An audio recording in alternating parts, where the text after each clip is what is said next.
Ever get that feel? You know, like when you walk into a room and it's like you just instinctively know who like the most interesting person in the room is. Oh, Like absolutely. some invisible force field, right? Yeah.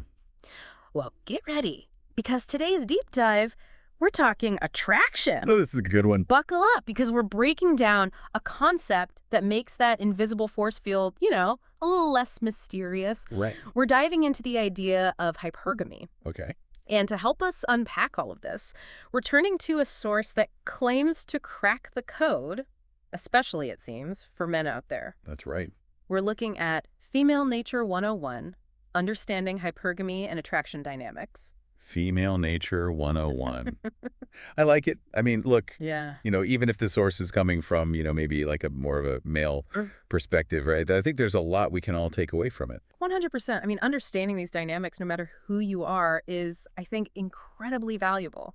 So when we talk about hypergamy, and this source really digs into this, it's not just about, women chasing after, like, partners with the biggest bank accounts, right? Right. It's way more nuanced than that. It's about, like, what truly drives those preferences in the first place. It really is. And this source actually argues that men can sort of like position themselves to be more appealing, right?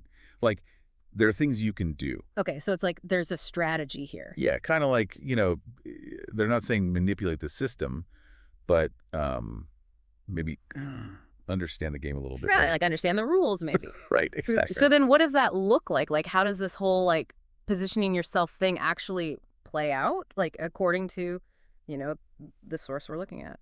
Well, they emphasize certain qualities like, ambition.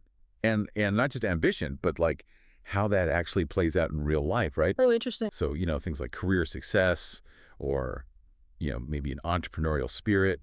And then, of course, there's confidence, but not, in like an arrogant way. Oh, no. More like a quiet confidence, like you're self-assured because you know your strengths. Totally. Makes sense. Because, I mean, think about it. Like, confidence is attractive. Oh, yeah. It kind of suggests, like, stability, maybe, security. I don't know, something like that. Right. Right. Exactly. Like this person's got to figure it out a little bit, right? Yeah, exactly. And, it also talks about a sense of humor. And I think that's a big one, right? Oh, huge. Not just, being funny, but that ability to make someone laugh. Yeah. To like share that connection. Yes. And then, of course, there's physical fitness. Okay, wait. Hold on a second. Right.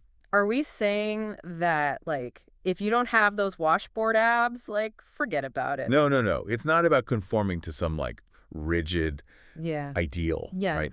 The source seems to be approaching attraction, I think, from Yeah. a little bit more of a primal, evolutionary perspective. Yeah. Interesting. Like how certain traits might signal health, vitality, on like a subconscious level. Oh, that's interesting. Right. So it's like our biology is kind of playing a role in all of this. Man, that's fascinating. Even if it's not always like, politically correct to talk about. Right. Again, like, we're not endorsing any of this. We're just like laying it all out there. Exactly. And the source does make it clear that these are, potential factors, Yeah. not like hard and fast rules. Yeah.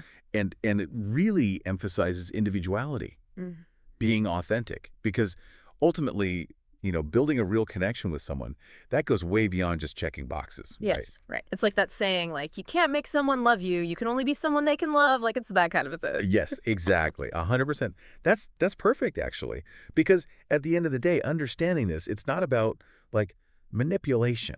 It's not about like trying to be someone you're not. It's about self-awareness. Yeah. Using, maybe this knowledge to build more honest and meaningful connections. I like that a lot. So for everyone listening, think of this deep dive not as a how-to guide, but more like a behind-the-scenes look. Right. Like, we're pulling back the curtain on attraction just a little bit. Because, let's be honest, when it comes to human connection, there's always more to learn. Always. It's the best part, the mystery of it all. Exactly.